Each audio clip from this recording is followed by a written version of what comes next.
আসসালামু আলাইকুম। Hello everyone. Ifraz মম পেজের পক্ষ থেকে আপনাদের সবাইকে ওয়েলকাম। অনেক দিন পর আবারও একটি নতুন ব্লগ নিয়ে চলে আসলাম। অনেক দিন ধরে ব্লগ আপলোড করা হয় না, তো অনেকগুলো দিনের একসাথে ভিডিও করে আমি আজকে একটা ব্লগ আপলোড করব। এই দিনটা ছিল প্রথম রোজার একদিন আগে। ইফরার বড় চাচা আমাদের বাসায় এসেছিল ইফরাকে নিয়ে যাওয়ার জন্য, বাইরে ঘোরার জন্য আর কি। তো তাকে রেডি করে তার বোন আর তার চাচা ওকে নিয়ে যাচ্ছে। ইফরার জন্য একটা চেয়ার কিনে আনে ওর চাচা অনেক শখ করে। সে তো সেটা পেয়ে এত খুশি হয়ে যায়, আবার ভয়ও পাচ্ছিল। তো দাদা আব্বাকেও দেখতে আসছিল। আসলেও আব্বার শরীরটা যেহেতু অনেক দিন ধরে খারাপ ছিল আর কি। এটা ছিল প্রথম রোজার দিন আর কি। তো আব্বাকে যেখান দিয়ে ডায়ালিসিস করায়, তো সেই পাইপটা আবার অনেক কষ্ট হচ্ছিল আর কি, যার জন্য আমরা হসপিটাল থেকে লোক এনে ওই পাইপটা খুলে ফেলি। পাইপটা খুলে ফেলার পরও আব্বা আর কি ওই দিন সবার সাথে অনেক বেশি কথা বলতেছিল। আমরা তো জানতাম না যে আমাদের সাথে তার এটাই হয়তো শেষ সময়। প্রথম রোজার দিন আব্বা আর কি সবার সাথে অনেক মানে মনে একটু সুস্থ লাগতেছিল তার। সে ভালোই কথা বলছে। তারপর আমি ইফরাকে গোসল করাতে নিয়ে যাই। তার মধ্যে দিয়ে ইফরার বাবাও আমাদের খবর দেয় যে সে আসতেছে। তো ইফতার শেষ করে আমি ভাবিকে নিয়ে আর ইফরাকে নিয়ে আমার রুমের জন্য পর্দা আর চাদর কেনার জন্য দোকানে চলে যাই, আমাদের পরিচিত এক দোকানের কাছে। একদিক দিয়ে আব্বা অসুস্থ ছিল, আরেক দিক দিয়ে ইফরার বাবা আসছিল। মানে সব কিছু মিলিয়ে আমাদের ওই দিনটা যাচ্ছিল ভালোই। তো আমি কেনাকাটা করে যা দরকার ছিল তারপর আমি বাসার দিকে রওনা দিই। এই দিনটা হলো 20শে ফেব্রুয়ারি। আব্বা এই দিন এশার নামাজের পর ইন্তেকাল করেন, যেটা কোনো দিন কল্পনাও করিনি যে আব্বা এইভাবে আমাদের ছেড়ে চলে যাবে। আর এটা ছিল 23শে ফেব্রুয়ারির সকালে, মানে বাবা মারা যাওয়ার মাত্র 4 দিনের দিন আর কি। ইফরার বাবাও আসতেছিল।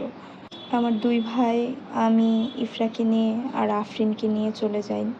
যেহেতু ইফরার বাবা ইফরাকে 3 মাসে রেখে গিয়েছিল, ওই সময় 1 মাসের ছুটিতে এসেছিল, তাই সে ইফরাকে দেখতে চেয়েছিল এয়ারপোর্ট থেকে বের হয়েই। অনেকক্ষণ ওয়েট করার পর ইফরার বাবা আসে। ওর মনটা অনেক খারাপ ছিল, কারণ ও ওর নিজের বাবাকেও দেখতে পারে নাই মারা যাওয়ার পর। ও যেতে যেতে দাফন দেওয়া হয়ে গেছিল, আর সেখানে তার শ্বশুরকেও সে দেখতে পেল না। সবার মন খারাপ ছিল, কিন্তু তাও সবাই চেষ্টা করতেছিলাম আর কি হাসি খুশি থাকার জন্য। ইফরাকে দেখে ইফরার বাবা অনেক বেশি খুশি হয়ে যায়। তার মধ্যেও সে যে কী যে কষ্ট পাচ্ছিল একমাত্র আমরাই জানি। সে ইফরাকে দেখার পাশাপাশি আব্বাকেও দেখতে চাচ্ছিল, কিন্তু তার ভাগ্য আর হলো না। তো তাকে নিয়ে আমরা বাসায় চলে আসি।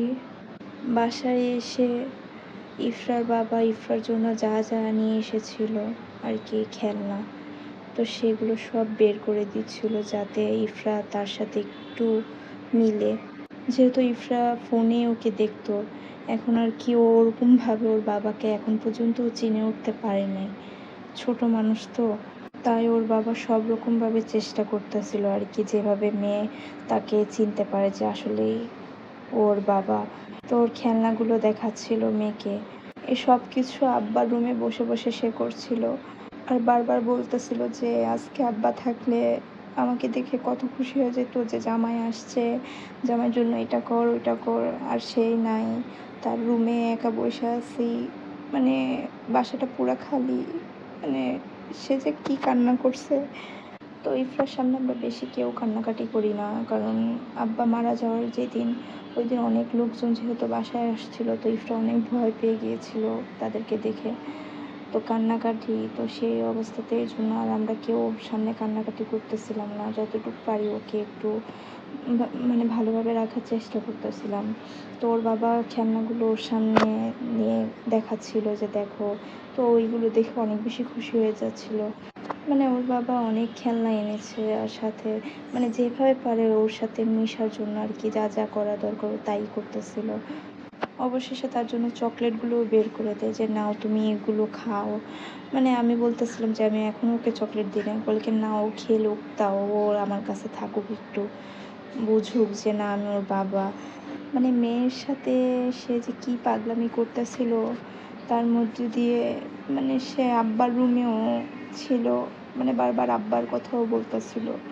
আর এটা 27 ফেব্রুয়ারি জুম্মার দিন আর কি, যেহেতু ইফরার বাবা ছিল না, তো ইফরার বাবা বলতেছিল যে আমি আসার পরে আব্বার মিলাদ পড়াবো, তুমি এর আগে কিছু করো না, যেহেতু আব্বাকে দেখতে পারলাম না, অন্তত মিলাদটার ভিতরে আমি সামিল হতে পারি যাতে।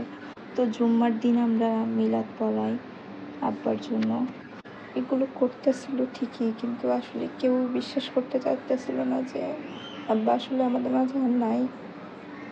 মানে কি, আমাদের 3 ভাই বোনের কষ্ট আমরা আসলে কাউরে বুঝাতে পারতেছিলাম না। তাও চেষ্টা করি সাথে আমার আব্বার মিলাদটা ভালোভাবে করার।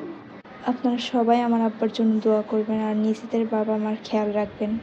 আল্লাহ হাফেজ।